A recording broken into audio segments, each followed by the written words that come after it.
Ad Eraclea, per gli alunni delle scuole elementari, una dimostrazione di pesca sul Piave con la bilancia, il servizio di Eleonora Biral.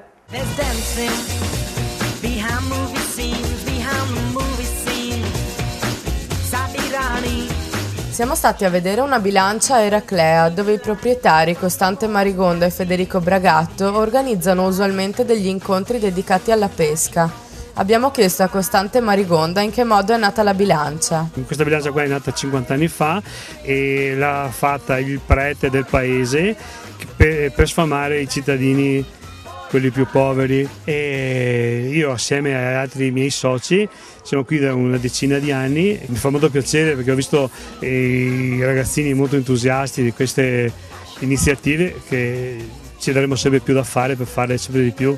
Vari gli argomenti che sono stati trattati durante la giornata. Si è parlato di pesca e di educazione ambientale. Quali sono le cose che insegnate principalmente per il rispetto dell'ambiente?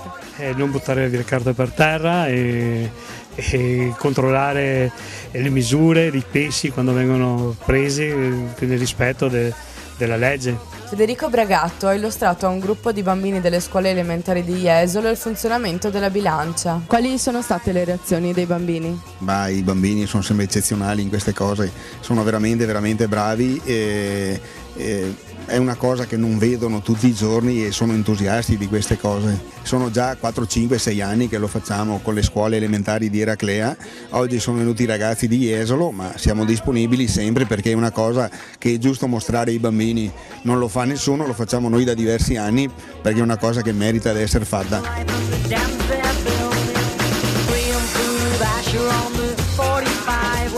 Ha partecipato anche il presidente della FIPSAS, la Federazione Italiana Pesca Sportiva, il quale ha affrontato una tematica particolare, la salvaguardia dello storione.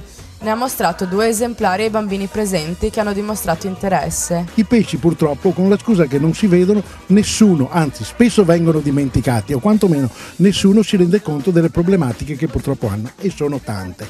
Tante perché soprattutto gli inquinamenti vanno a sfavore del patrimonio ittico, dei pesci in generale, e di conseguenza bisogna, almeno da parte nostra, cioè fautori appassionati di pesci e di pesca, tentare di proteggerli. Oggi abbiamo parlato dello storione, che è un pesce in via di estinzione e che noi da un decennio tentiamo di riprodurre artificialmente per poterlo riproporre ripopolando le nostre acque. Presenti anche numerose autorità locali, tra cui l'assessore provinciale alla pesca Giuseppe Canali. La nostra provincia è meravigliosa dal punto di vista dei corsi d'acqua. Abbiamo i principali fiumi del nord Italia, ma anche importanti canali consortili, abbiamo delle lagune, quindi dal punto di vista della pesca è un ambiente sicuramente meraviglioso. E oggi è stata una lezione ai bambini dove si è parlato di ambiente, perché il pesce vive dove c'è un ambiente sano e quindi preservare l'ambiente significa anche preservare la fauna ittica. I bambini da qui iniziano un percorso che noi auspichiamo come provincia, perché li educhiamo sia da un punto di vista ambientale e li avviciniamo anche al mondo della pesca.